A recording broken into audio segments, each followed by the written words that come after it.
కొంచెం దీని మీద దృష్టి పెట్టి ఎవరైతే ఇలా దుష్ప్రచారాలు చేస్తున్నారో వాళ్ళ మీద యాక్షన్ తీసుకోవాలని నేను కోరుకుంటున్నాను.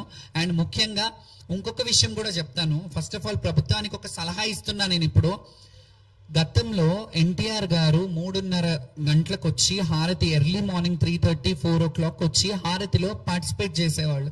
హారతి తీసుకొని వెళ్ళేవారు అమ్మవారికి. తర్వాత ఎవరు వచ్చినా, చంద్రబాబు నాయుడు గారు వచ్చినా, ఎవరు వచ్చినా 8-9 గంటల లోపల అయిపోయేది. అది రాను రాను మట్ట మధ్యాహ్నంకి వచ్చేసరికి అక్కడ ఆ టైంలో పీక్ టైం. ఇప్పుడు మాకెందుకు టైం పెడతారని మేము అడుగుతున్నామా? మేము కొట్లాడాలంటే చాలా విషయాలలో ఉన్నాయి. మేము సామరస్యంగా మాట్లాడుతుంటే మీకు ఎప్పుడు నేను పోలీసు వాళ్ళని తిడుతున్నాను, గవర్నమెంట్ని తిడుతున్నాను అని అంటున్నారే కానీ మా బాధ ఏంటి, మా ఆవేదన ఏంటి అని ఒక్కసారైనా అర్థం చేసుకొని కూర్చోబెట్టి మాట్లాడుతున్నారా? ఏదో మాట్లాడుతున్నారు, నామమాత్రానికి వదిలేస్తున్నారు. ఇప్పుడు నిజంగా చెప్తున్నాను, నాకు జరిగిన అవమానం మీద తీవ్రంగా ఖండిస్తున్నాను. ఇది ప్రభుత్వం ఖచ్చితంగా చర్యలు తీసుకోవాలి ఎవరి మీద అయితే చేస్తున్నారో. దీని మీద ఎవరైతే సోషల్ మీడియాలో నా మీద రాంగ్ ఫాల్స్ అలిగేషన్స్ పెట్టారో, కొంతమంది శివశక్తులు కానీ కొంత సోషల్ మీడియా కానీ, వాళ్ళ మీద సీరియస్ యాక్షన్ తీసుకోవడానికి నేను మా లీగల్ టీమ్ని నుంచి నేను వాళ్ళు మాట్లాడతారు. సాయి కృష్ణ ఆజాద్ గారు. ఏంటండి అది మీరు అడగాలి కదా. ఈవోని క్వశ్చన్ చేయాలి. మీరు రెస్పాండ్ అవ్వాలా, మంత్రి గారు రెస్పాండ్ అవ్వలేదని మీరు అడుగుతున్నారు క్వశ్చన్. అది మీరు వాళ్ళని అడగాలి. వాళ్ళు ఎందుకు రెస్పాండ్ అవ్వట్లేదో మాకు కూడా అర్థం కాలేదు. ఎందుకంటే వాస్తవానికి అక్కడ జరిగిన ఈవో అధికారి ఎవరైతే ఉంటారో వాళ్ళు రెస్పాండ్ అయ్యి ఇలాంటి కాదు అని చెప్పి మమ్మల్ని ఏమైనా మాట్లాడాలి. మాకు మారుబోనం చేపిస్తాను, జోగు బోనాలు చేసుకుంటాం, మేము మాకు అసంతృప్తిగా ఉన్నాము, మళ్ళీ మారుబోనం చేస్తాము, మళ్ళీ అమ్మవారిని సంతోషంగా వేడుకుంటాము, రాష్ట్రం బాగుండాలని చాలా మంది ఏడ్చుకుంటారు పోయారు. ఇది రాష్ట్రానికి మంచిది కాదు అనే మాట నేను చెప్పాను. నిజంగా మంచిది కాదు.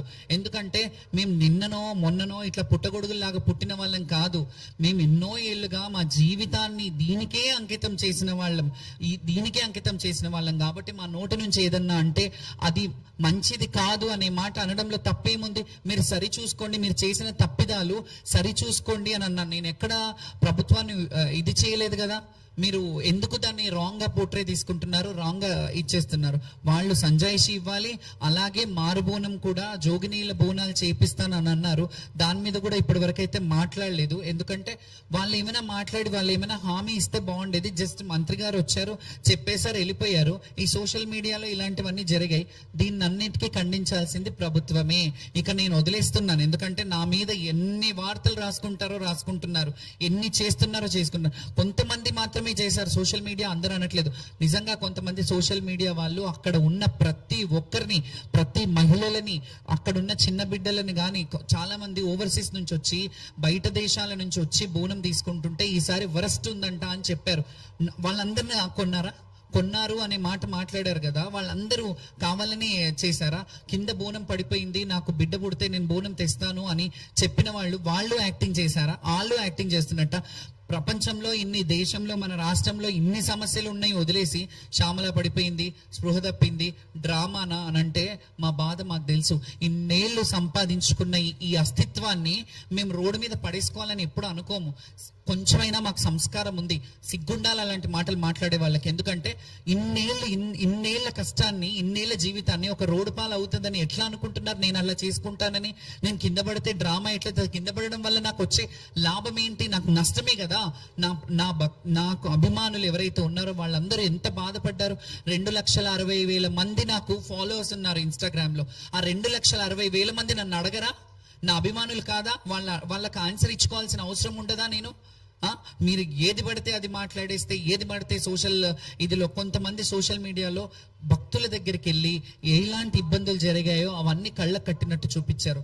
నిజంగా కూడా ఇప్పుడు చెప్తున్నాను, నిజంగా కూడా ప్రభుత్వము ఈసారి బోనాల పండుగ జరిపించడంలో విఫలమైంది అనే మాట అది వాస్తవం. మీరు ఎన్ని చెప్పుకున్నా, మీరు ఎన్ని ఇది చేసినా, ఎన్ని ఫండింగ్ ఇచ్చినా, ఎంతమంది ఇది చేసినా, మీరు ఫండింగ్ ఇస్తున్నారు, ఇన్ని లక్షల ఫండింగ్లు ఇస్తున్నారు అన్నప్పుడు మరి మీ బాధ్యత కదా మమ్మల్ని బోనం తీసుకెళ్ళడానికి అవ్వాలి. ఒక సీనియర్ మోస్ట్ నేను జోగిని, ఆ సీనియర్ మోస్ట్ బోనం వస్తున్నప్పుడు మీరు ఇప్పుడు గతంలో కొంతమంది నాయకులు వచ్చారు, ఇప్పుడు వచ్చారా?